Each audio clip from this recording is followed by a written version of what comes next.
Welcome to another episode of GNSI's Author Spotlight series.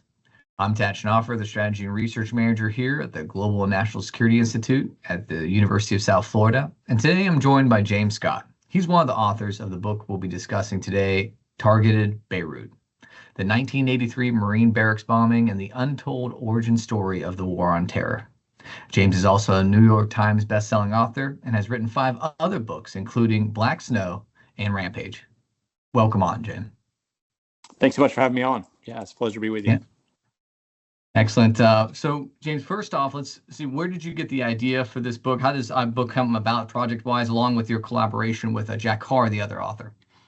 Yeah, absolutely. So actually, Jack's the one that reached out to me a couple of years ago. And Jack is, for listeners who may not be familiar with him, he is a former Navy SEAL who is one of the nation's probably top and most popular thriller writers right now. He wrote The Terminal List, which was made into a very popular television show with Chris Pratt. And so Jack has written a whole number of books in that series. And so he had the idea of wanting to sort of start a book of looking at true stories, nonfiction, about more modern terrorist attacks that had kind of shaped American foreign policy and American lives. And so he, in order to do that, he kind of wanted to work with somebody who is, does more traditional nonfiction and whatnot. So he had read a couple of my books and reached out to me a couple of years ago and said, hey, I really want to start this project, and I want to start in Beirut, because Beirut is sort of the beginning of sort of America's larger involvement in the Middle East. I think, we look back on that now and we can see that, in sort of the 1980s, the U.S., the sort of fulcrum is shifting away from the Cold War. And Soviet Union's going to collapse, and,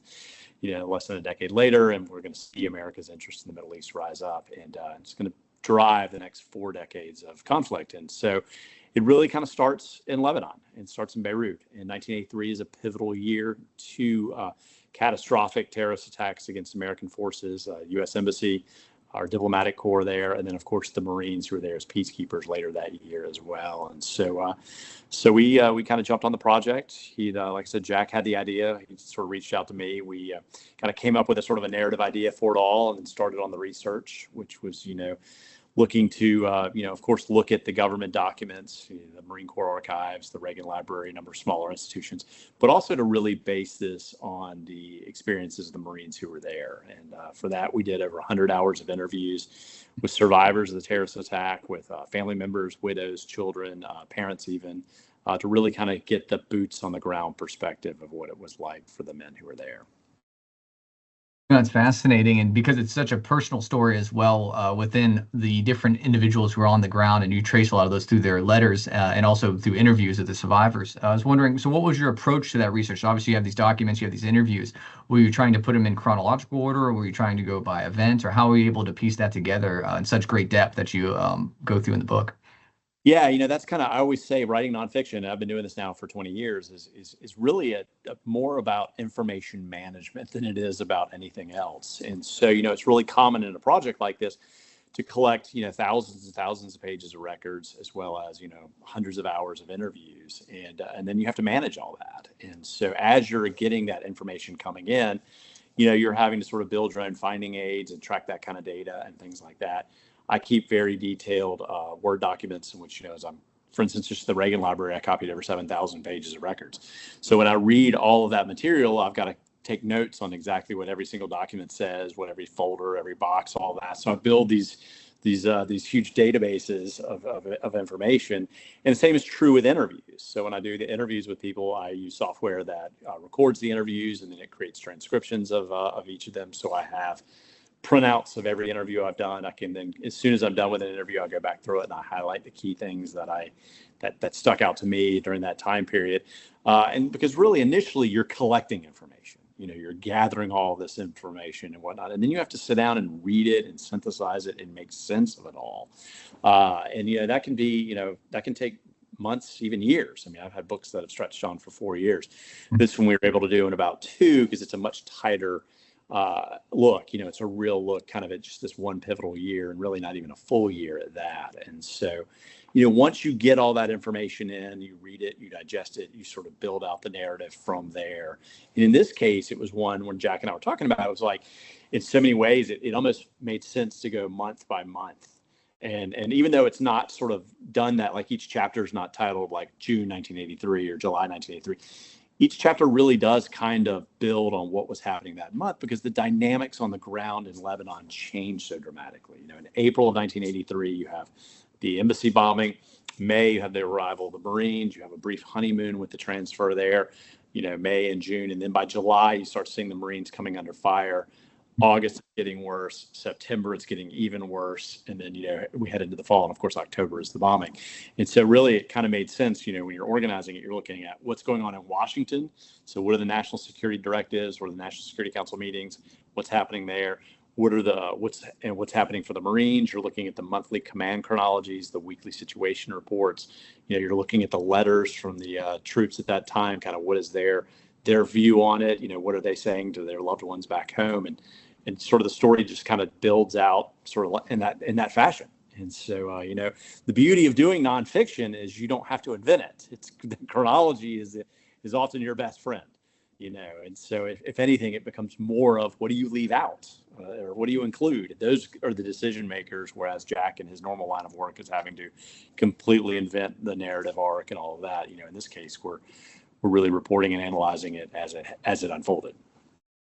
Right, and with all that information, obviously hours of interviews, like you said, thousands of pages of documents. So how do you compile that and choose what to leave out? And how did you construct like a writing style for that? So you're trying to be entertaining but educational, and and those different goals.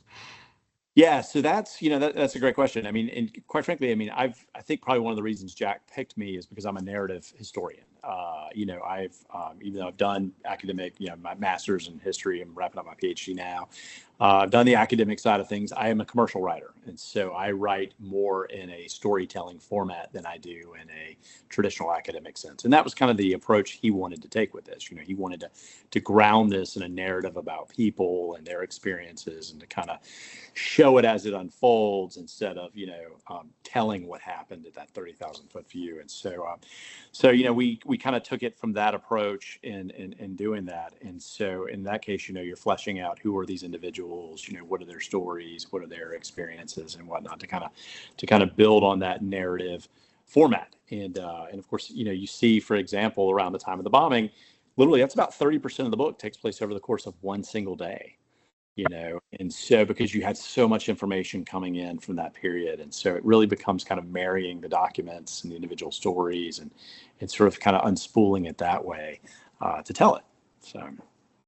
Well, that's one of the fascinating things you guys were able to do so well in the book, is tie together some of the 30,000 foot level, something the Reagan administration makes a decision on, and how that affects soldiers, Marines, on the ground, and how without different policy decisions either being made or not made, their life changed and they're writing about it home.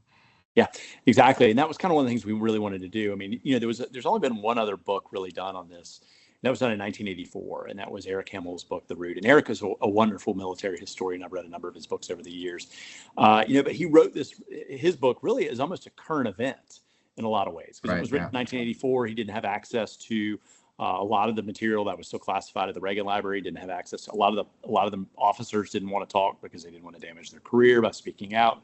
So this gave us an opportunity to really take advantage of the officialdom, what was going on in Washington at that point. And so much of it had been declassified. We were able to get meeting minutes. We were able to get position papers, white papers, Reagan's diary, all of that kind of stuff, so that we could really flesh out what it was like in those meetings. And then, the fun of it when you're doing a book like this and you're trying not just to say, well, this happened in this meeting, is you want to be able to try to get in and show what it looked like, look at photographs of, what was going on in the White House at that time, look at Reagan's private diary to kind of flesh out the world of 1983 at that time. And so I think we were able to really pull together sort of the twin narratives of what it was like for the Marines on the ground and what was going on in Washington at that time. And I think one of the big lessons we took out of this was that, Washington is always a step or two behind the reality of what's going on the ground.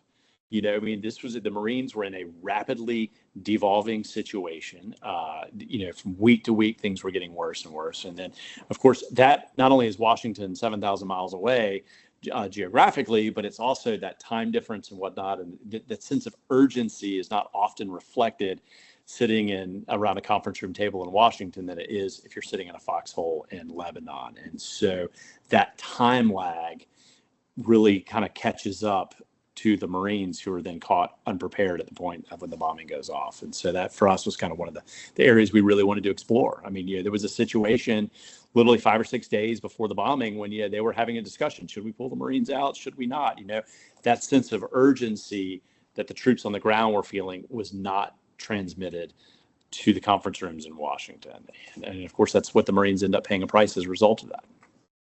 Yeah, and sadly, but and like you said, it's a slow buildup. This doesn't happen in a day, in a sense. You start the book with the Beirut embassy bombing in April of 1983. So could you take us a little bit back and how that gruesome event kind of set the stage for the next few months in history, but also throughout the book? Yeah, absolutely. And what that is too is that's the trial run for the bombing of the Marines in October. And it's the same group, it's Hezbollah. Of course, at this point, it's really the genesis of Hezbollah. The Iranians had come in, they were taking advantage of the chaos in Lebanon at this point. Lebanon had come off of a very long civil war. There was a power struggle between the Christians, the Sunnis, the Shias, and of course, a number of smaller sects. Of course, then at that point, the PLO had decamped from Jordan and moved into Lebanon. And so they were using Lebanon as a staging area against the Israelis. The Israelis had come in to battle them. The Syrians wanted a chunk of Lebanon. And of course, the Iranians were exploiting the chaos there. And of course, we came in with the British and the Italians and the French as sort of to provide a sense of stability there. And so that's kind of the backdrop for where our narrative really picks up with this. And of course, the lead up is into this chaos. Of course, Iran is looking to sort of, to spread its revolution, and they're taking advantage of this. And they make a trial attack on the American embassy there. And the embassy was very lightly guarded. I mean, it literally was using sawhorses as some of the defenses out front. Of course, if you've been to an American embassy anytime recently, in a post 9/11 world, I mean, they're fortresses. But of course, this was the 80s. This was a different time. And so they use that. They use the same type of MO. They use a vehicle car bomb, basically, to run into the front of the embassy and to blow it up. And of course, the front of the embassy collapsed. 63 people were killed, including 17 Americans. Our CIA station was wiped out for the most part there as well. And what it did is it really actually taught Iran a bigger lesson than we learned from it. I think we, in a city like Beirut that was full of car bombs, these things were literally going off all the time. There was a guy whose whole job was to go around and defuse car bombs. He literally only had 8 fingers, occupational hazard, I guess, in that occupation. But right.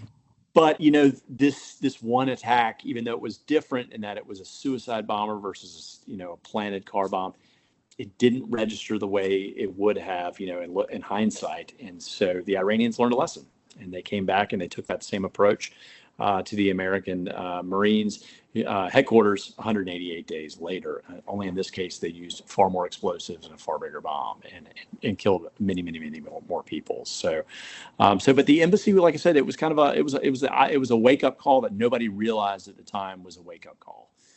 Only after the fact were we able to look back and kind of see it for what it was. Right, because it seems like the leadership across the board, although they did increase some security on the ground in Beirut, it just seemed like it was so unexpected that they couldn't really grasp what would happen, and that this was kind of becoming a new form of terrorism, and kind of a new era of violence. Yeah, it was, and it's funny because even the Lebanese didn't really see it right away for was. In fact, when Colonel Garrity and some of the other senior Americans were talking to their Lebanese counterparts, they were like, we have car bombs all the time here. This is not unheard of. I mean, it's a little different, operational tactic, with a suicide driver, but at the end of the day, it's the same stuff we're used to seeing. And I mean, if you go back and you read, I'll tell you, Thomas Friedman was probably one of the wisest people on the ground during that time period. He was the reporter at the time. Everybody knows him today from his column in the New York Times. But at that point, he was the Beirut correspondent. He actually writes about how he becomes so desensitized to these car bombs that he would go visit the scene of them, and his mind would drift.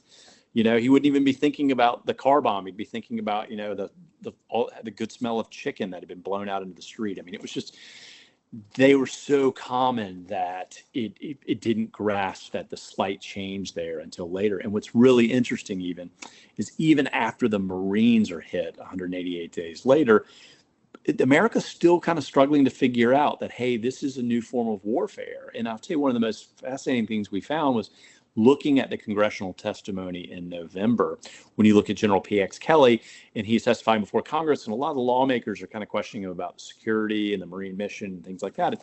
And he is really, at that point, he's sending up a flare saying, this is a new form of warfare. This is much bigger than one attack. You guys have got to see it for what it is. And lawmakers keep pushing back and on him. And yeah, they keep kind of losing sight of the forest for the trees. And he finally says to them, he goes, what's it going to take? Is it going to take a suicide bomber and an airplane for people to wake up and realize that? And I mean, when I read that, it just hit me cold. I mean, just wow.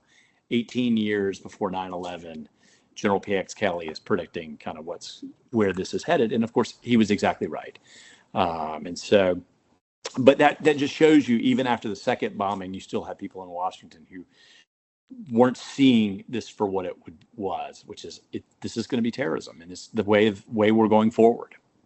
Right, and despite many of them visiting the site and actually going out there either after the embassy bombing or after the Marine Barracks bombing. So yeah, exactly. It's interesting that lesson wasn't learned, because the U.S. policy on the ground was to try to have them as peacekeepers, but nonetheless they became targets more and more, and the situation overtook them, and they had to start fighting back. So how did that play out, which kind of took them from a neutral peacekeeping body, even at the time of the embassy bombing, but kind of changed over that summer? Exactly. And I'll tell you, there's one of the best lines is from Colonel Garrity. And Colonel Garrity, for listeners who may not be familiar with him, he was the commander of all the Marines there, the 1,800 Marines that were there for Lebanon. And he said, look, the situation changed, but no one changed the situation. And I love that line, because I think it boils down to its essence exactly what happened there. And what happens is the Americans go in there, and we're there to provide a stabilizing force for the central government. Of course, this is the Christian-backed government. It is a democracy, really, in name only. This government has not been elected by the people at large, but it's been sort of a backroom broker deal by party elders there. And it's continuing sort of the struggles that have been there, because what has happened is from Lebanon's founding, it was sort of initially as a Christian majority. You had the majority of the power was centered with the Christians who held the presidency. Then the second largest group, the Sunnis, had the prime minister, and the third largest group, the Shia, had the Speaker of the House. And so this was sort of the power sharing arrangement. And then what had happened in the last 8 decades, or at this point, I guess it was 4 decades, is that the demographics had changed. And so that the Shia were actually much, much larger, the Sunni were larger, and the Christians were the minority. And so we were there propping up the minority power, in effect, and in the middle of the Civil War. And we were trying to provide, just show the flag, show a sense of stability, and then allow the domestic situation to sort of work itself out. And of course, that becomes a much bigger task. And part of that is because after the Marines get there, the mission changes. And you see that after they get there with Reagan's National Security Directive, when he's no longer about stability, but it's about nation building and providing a stable environment for the government to grow. And of course, that's a much bigger mission than what the Marines were initially sent there for. And you got to remember, these are only 1,800 Marines. It's a battalion. It's a really small group. Even General Vesey, who was chairman of the Joint Chiefs of Staff, said, look, if we were really going to have a huge effect, we needed a couple of divisions that were there. This was a small token force. And of course, and so there suddenly they had this huge mission. And really, it's a never-ending mission in the chaos of Lebanon. I mean, building a stable Lebanon that's been through years and years of civil war is just not going to be an overnight fix. And so we kind of set the Marines up to be there for the long haul. And then what happens is the State Department is trying to sort of broker a power sharing agreement between all these different parties. You have this tug of war playing out inside the Reagan administration.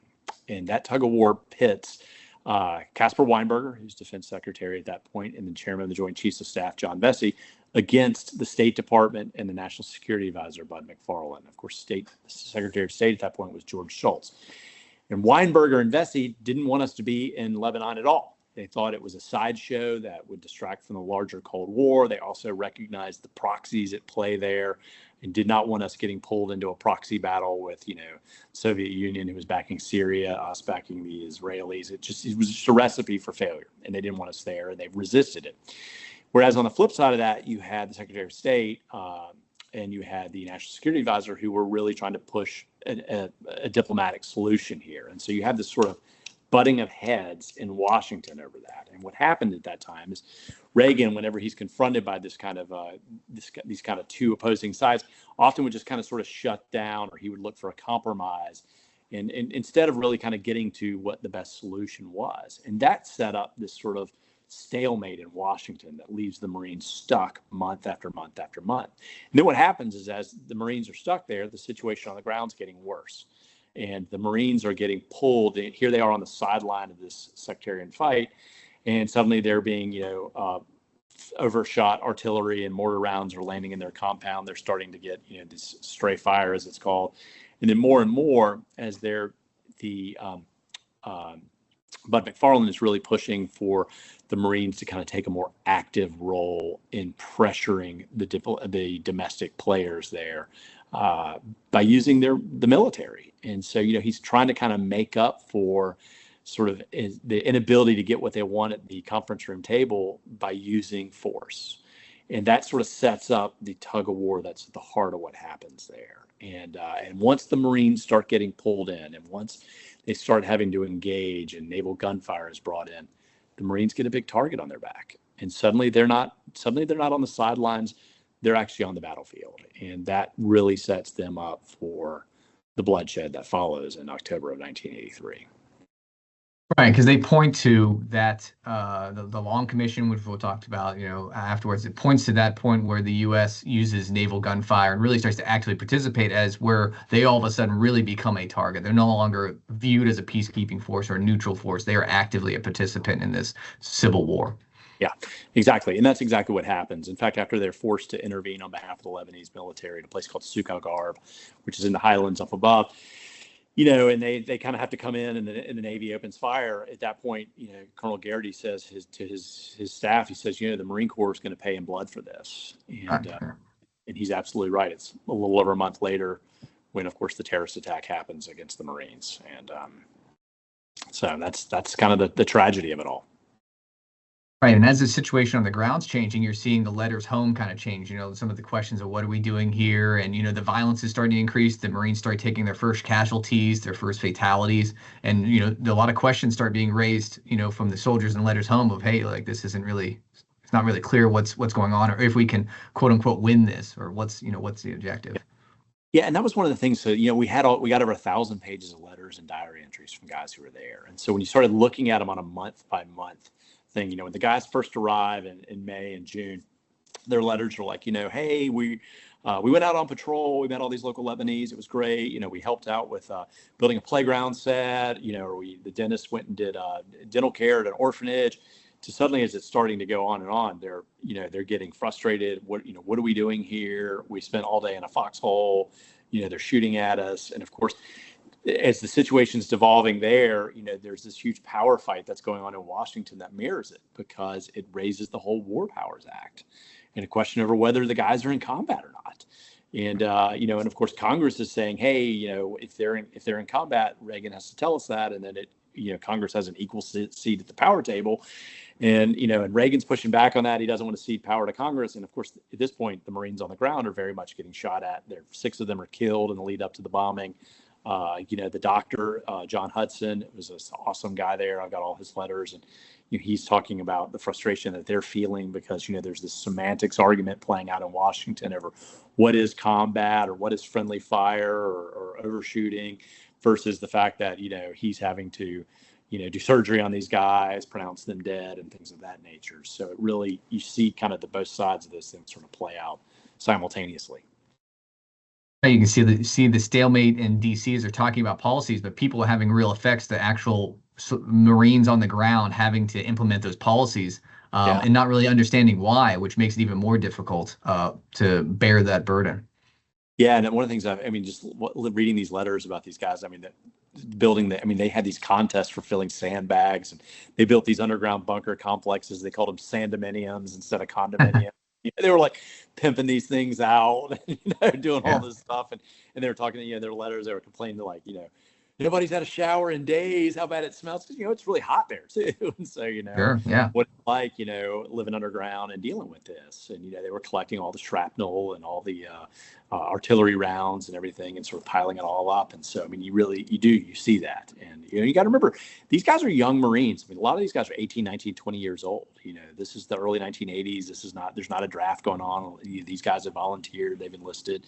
So they're young guys. And it's easy for us to look back. I mean, here I am almost 50 years old. I've got teenagers that are about that age now in my house, and see just how young these guys were. And for many of them, this was the first time they were overseas. They'd gone off to boot camp and landed straight from boot camp or very soon thereafter in Beirut, stuck in the middle of a very complex situation, trying to make sense of it all. Right. Like we talked, a very difficult situation that's dangerous, even though Washington was in many ways kind of downplaying it for the political verbiage of what's combat, what's not. But so the Marines on the ground were definitely facing, obviously mortal threats. And that came to a tragic conclusion, or a tragic, event of the actual Marine Barracks bombing on October 23rd, 1983. So can we kind of go into what that event did for the situation and what the tragedy that followed? Yeah, and that was just an absolute catastrophic bombing. And and for folks who may not remember, I was in grade school at the time. I very much remember when it happened.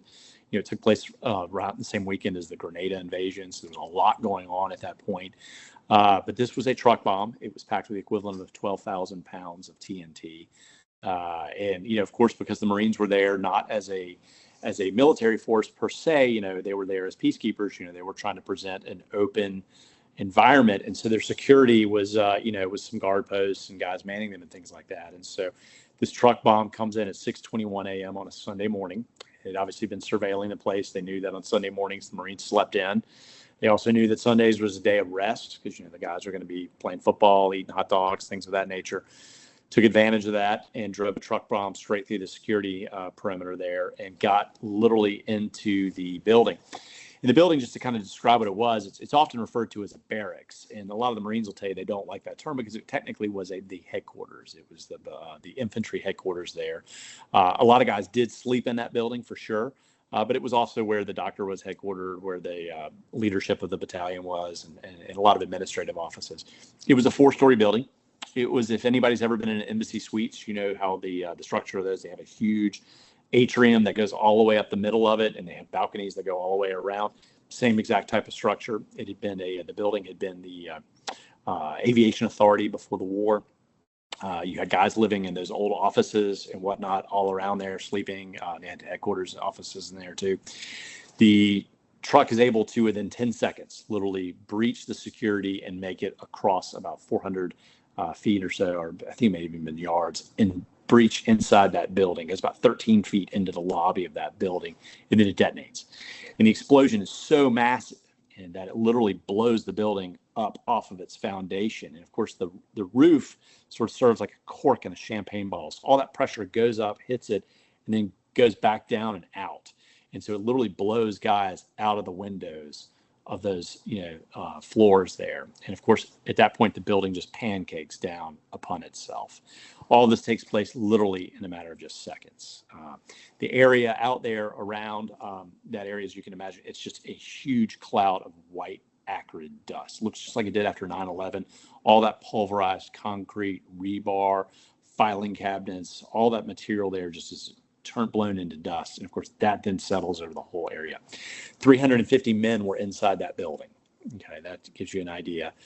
241 of them would be killed, 112 of them would be injured. And what happens then is, as soon as that bomb goes off, really you see one of the greatest rescue stories take place, because these guys, these Marines, some of whom had been blown outside of the building, they're alive. They're trying to figure out what's going on. All the Marines that are sort of camped around there in tents and other buildings, they then run to the sound of the explosion and they start digging on that pile. They're using shovels, they're using K-bar knives, they're using their bare hands to literally dig at it. In fact, Jack and I were at a reunion for the 40th last year.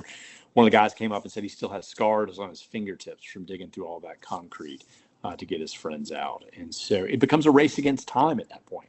You have pockets underground where men are trapped. A couple of walls may have collapsed, create an A-frame. Somebody's under there. They're underneath a desk or a cot.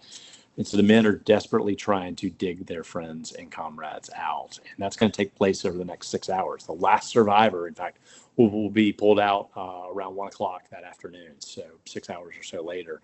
And so he will spend all that time buried underground. And so, it becomes just this huge rescue story. And I think that's something we really wanted to shine a light on. These guys, literally in their boxer shorts, digging to get their friends out. Much of the medical personnel had been killed, so the medical rescue falls to a couple of dentists, Jim Ware, Gil Bigelow, who both alive today, both tremendous individuals who helped us out with this project. Fortunately, they had gotten together with the battalion doctor who was killed beforehand, who suspected a mass casualty event might come up. They all went through the refreshers. They created a plan so that when it went off, they were able to do so. They provided the initial medical treatment, got the guys flown out to the Iwo Jima, which is a Marine landing ship out there, for further treatment, then brought back, put on medevac planes, and sent to Cyprus, Italy, and Germany. So literally some of the guys from that morning, they're in the building, they're pulled out, they're treated on site, they're sent to the Iwo Jima and treated, they're brought back, put on a plane, and by that night, they're in hospitals in Germany and Italy and Cyprus. So, just a tremendous logistics and rescue effort by the Marines, the sailors, and the Air Force that flew in to get these guys out. It's a very powerful story too, because you trace a lot of the Marines and the lead up to the explosion, and then their experiences during it, those that survived, and just the overall motivation to save their friends. A very emotional, story to see that, and obviously a very detailed description you also go through with Jack as you write about those pages. They said about a third of the books on that event, of the detail of the destruction and what an explosion like that will do to people and buildings. And it really, it really makes you think as you're reading how severe these attacks can be. Absolutely. Yes, and then as we go forward, so the attack takes place, the people being evacuated, and then in the aftermath, there's obviously a lot of questions of what happened and who's responsible. And so how does that play out? Is they're looking for kind of who's the enemy, and then who's responsible for, in a sense, letting that security lapse? Exactly. And so at that point, we were really lucky. There's a great paper trail in Washington as well. So we were able to kind of sort of spool out news as it came through Washington. You were able to look at the message traffic that was going out as the KIA, as the accounts were rising, and the WIA accounts were rising, and looking at the meeting minutes, what was going on in the Situation Room, what was Reagan saying to the public. And so we were really able to kind of capture that moment in time and do that. And of course, initially, all the focus is on getting the men out, getting them to hospitals and things like that. But as you mentioned too, eventually the stories can come back to who's at fault, who did this. And of course, at this point, Hezbollah, which is very, very common today, we all know who they are today, a brand new organization. It was a product of Iranian Revolutionary Guardsmen who'd come into Lebanon in 1982. They basically built terror training camps in this remote area of the Bekaa Valley. They had then tapped into the disenfranchised Shia there, giving them money, training, and support. It helped build these homegrown terrorists. And of course, we were just then figuring out who this group was when all this happened. And of course, so there's a huge investigation to determine who did it. And then, of course, there's also the political blowback of, fighting between, the Schultz and Weinberger over, whether the Marines should have been there, should they have been pulled out, was this mission worthwhile? And of course, initially, the United States decides to stay the course. We're going to stay in Lebanon. Reagan is not going to be driven out. He's going to continue to back Lebanese President Amin Gemayel. And of course, that's going to be sort of the position throughout the fall of 1983. But by early 1984, the situation on the ground in Lebanon is going to change pretty dramatically. Gemayel was never a strong leader. He was handpicked after his brother, who was a far more forceful, powerful individual, was assassinated. He's unable to kind of hold it together. The Marines continue to take casualties. At that point, more people are killed. And of course, eventually the Lebanese military is going to collapse, and Gemayel's government's going to collapse. And at that point, there's nobody there for us to support. And Reagan makes the decision, we're going to pull the troops back aboard ship in February of 1984 and just and bring them home. And that's kind of the end of our time there. And of course, how it plays out is going to, politically and things like that. I think there was a lot of fear for Reagan and for folks in his administration that this might be, going into an election year. What would this mean? But of course, there is no political blowback for Reagan in the end. I mean, I think the American public saw that, this was an extraordinary act of violence, that this was a new thing for the Americans at that point. Reagan was one thing I'll say about Reagan is he was very empathetic. He was very, with the families of the men killed.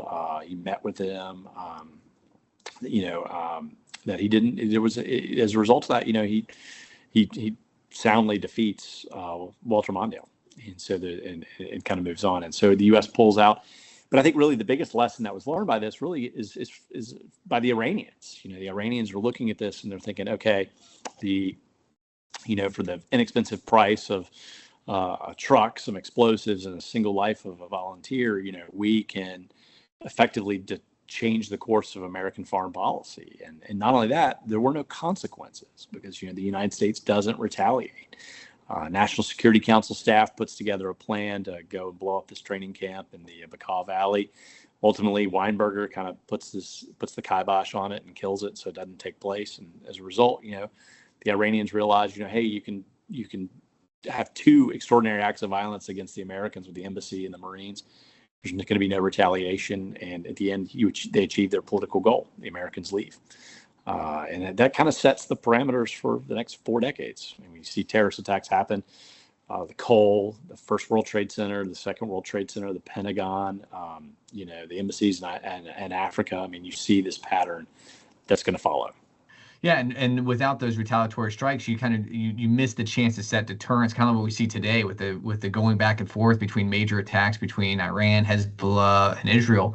But back then, the immediate aftermath of the Marine Barracks bombing, there's a lot of other stuff going on. The U.S. is invading Grenada 2 days later. You have the Iran-Iraq wars going on, drawing a lot of attention. Eventually you have the tanker wars, other things that the U.S. is also dealing with. So did those things, in a sense, stymie some of the possibilities, you think, of being able to retaliate for that strike? I think Weinberger and Vesey didn't want to be there anyway, and they didn't want to, and so this validated their concerns in a lot of ways. In fact, the papers that we've now seen that have become declassified, show that they were pushing, even before the troops were bombed, to have them pulled out. And of course, Weinberger did not want to, as he said, he's like, I'm not an eye for an eye guy. And he recognized, and I think his concern was he did not want to go up that escalation ladder.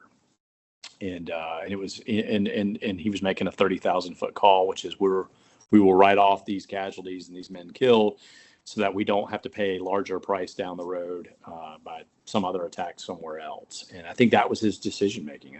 That's how he justified it. And in the end, it got him what he wanted. It got him out of Lebanon. And he even said, he later wrote, I hated to be proven correct under such awful circumstances, but that was the case in the end. So, well, and he'd go on to create what's known as his doctrine on putting ground forces on the ground, kind of 6 major things that need to happen to, justify that. Because if not, you kind of get stuck in the political quandary of Lebanon, or there's other references that you quote a couple representatives making comparison to Vietnam, where you just kind of get stuck. Yeah, exactly. And he goes on to the Weinberger doctrine. And of course, in Weinberger's senior military aide was Colin Powell. And he learned a very important lesson for that he takes into the first Gulf War, which is, you need to go in. You can't go in with an open-ended agenda. You've got to have very clear-cut goals, timelines, and things like that. You've got to have a purpose. You're going to send troops in. Here's your purpose. Here are your benchmarks for success. Here's how you gauge success, gauge victory, and get out. And I think that was the lesson that Weinberger and Powell very much took from the tragedy in Lebanon. And overwhelming force. If you're going to go in, you go in hard. Yeah, right? Exactly. Yeah, don't go in with 1,800. 1,800 guys isn't going to cut it. Exactly. Isn't going to do it. Yeah, no, it's interesting that they, like you said, they learned that for the first Persian Gulf War, and it seems like it kind of faded as we get into the post 9/11 time frame. It's crazy. All the lessons learned from one war get applied to the next and then forgotten by the one after that. It just seems like you see that throughout military history of just, of lessons learned and then forgotten. And exactly. No, Reading this whole thing and thinking about what's going on in the Middle East now is shocking. We're in Lebanon's, again, another hotspot. You have Israel's involved there, Syria, Hezbollah, Iran, the same actors, and it's the same devastation. It's really sad, and it's unfortunate. Yeah.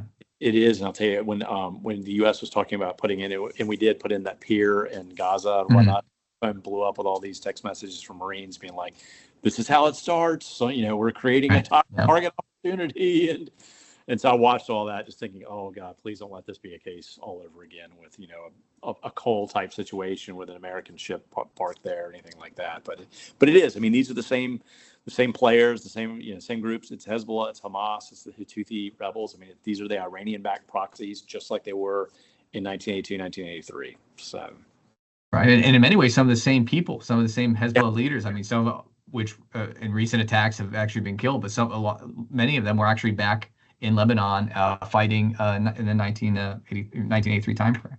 Exactly.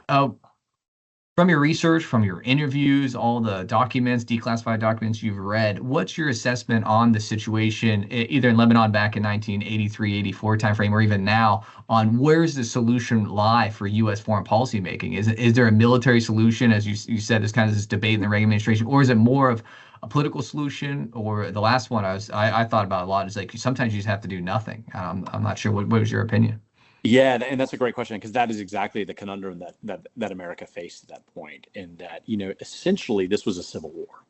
At its heart, this was a power struggle amongst domestic groups looking to control Lebanon, and on top of that domestic fight, outside forces had layered their own interests in there: the Israelis, the Syrians, the Iranians, and then we kind of came in. And quite frankly, in looking back on it, I mean, there simply isn't there was not an easy solution there.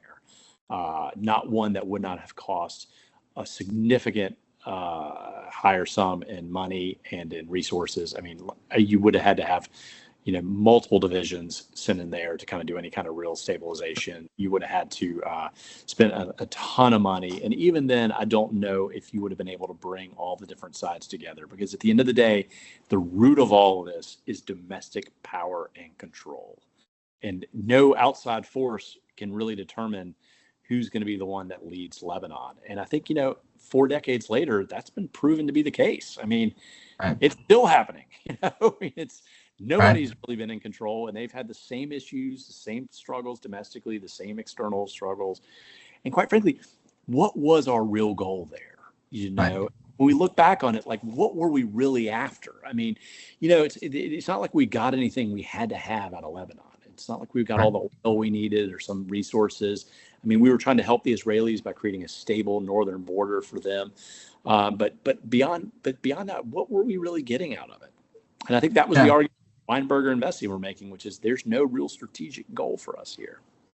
Well, I think that's one of the Weinberger doctrine. When you read those 6, 7 kind of points that he lays out, it's like, well, that makes perfect sense. And it means that you have to sometimes not, even though you might want to, it might seem like a quick fix. You got to step aside. But you also quote President Reagan stating that, he quotes, the reason we must stay there until the situation is under control is quite clear. We have vital interests in Lebanon, and our actions in Lebanon are in the cause of world peace, end quote. And I remember reading that, and I think about this every time a leader anywhere in the world, they say our vital interests are at stake. And it's like, but they never say what the vital interests are. They just say our vital interests are, is it secure? Like, you know what I mean? Is it oil, or is it the security about the Middle East competing with the Soviets? It's hard to pin down the interests.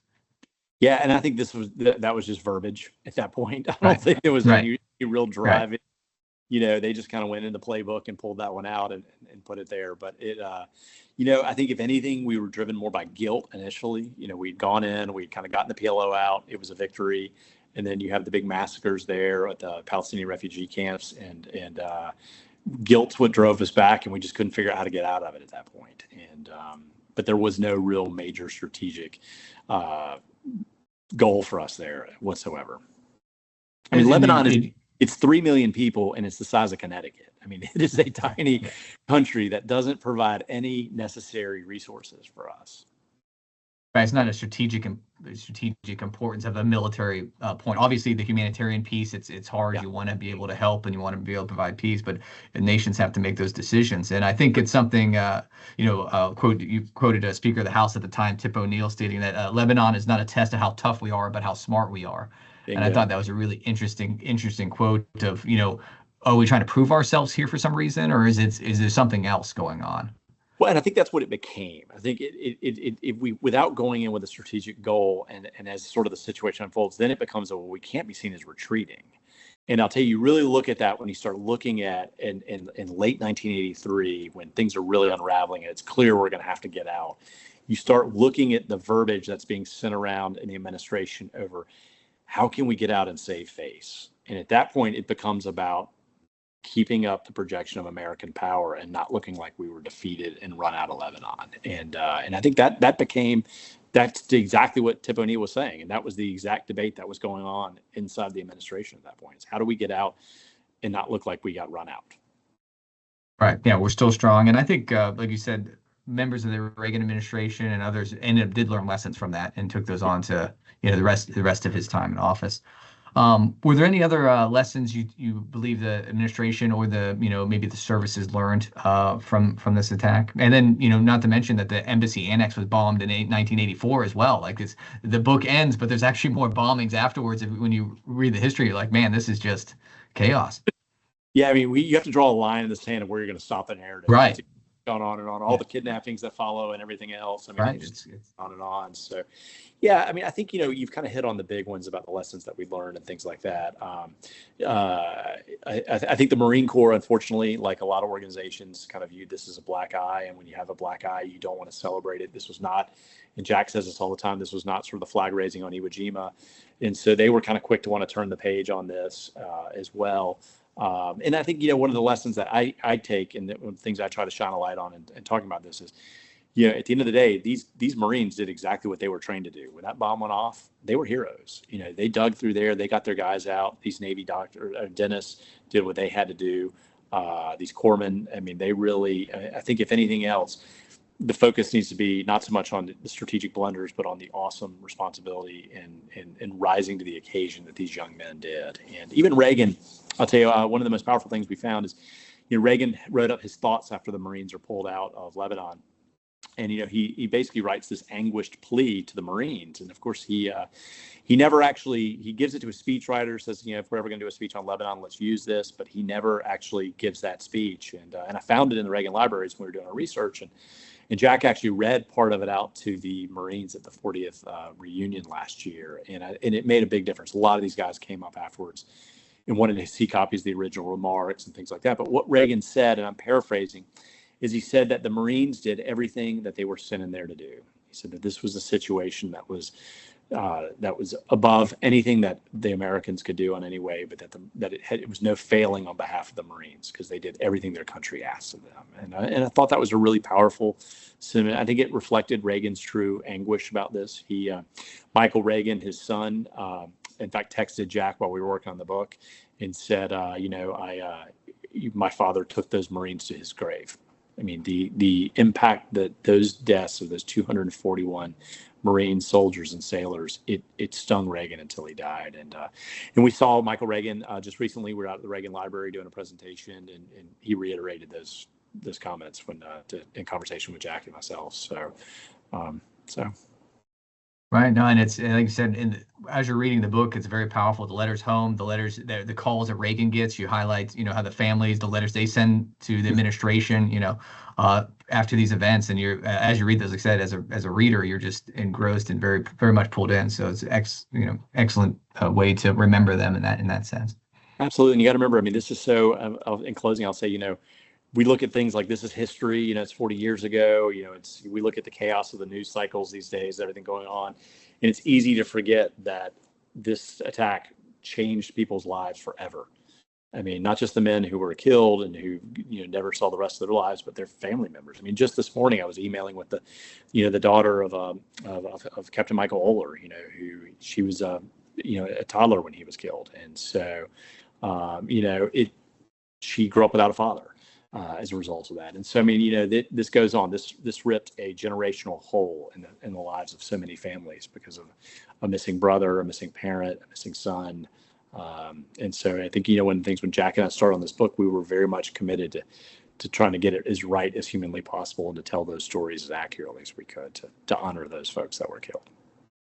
Well, and I believe you did an excellent job showing the heroic actions of the Marines and the responders there, and then again being able to bear that weight of those harsh conditions for so long. That's not easy on anyone, and again as the families as well back home. Absolutely. So, thank you so much, James, for joining us. Any final thoughts on the book or any upcoming events? No, I would just say, thank you so much for having us on. It's been a privilege and an honor to be on your show and to tell the stories of these Marines. And I would encourage folks, if you want to learn more, check out Jack's website. Check out my own at jamesmscott.com. You can find the book there or on Amazon, Barnes & Noble, wherever. But, read it and remember these amazing guys. Yeah. Let us not forget those service members who gave their lives in Beirut. Thank you, James. Thank you. And that's going to wrap up another episode of GNSI's Author Spotlight. We spoke with James Scott, who, along with Jack Carr, wrote the book Targeted Beirut. We thank you for joining us today, and check out GNSI's YouTube channel for other Author Spotlight episodes.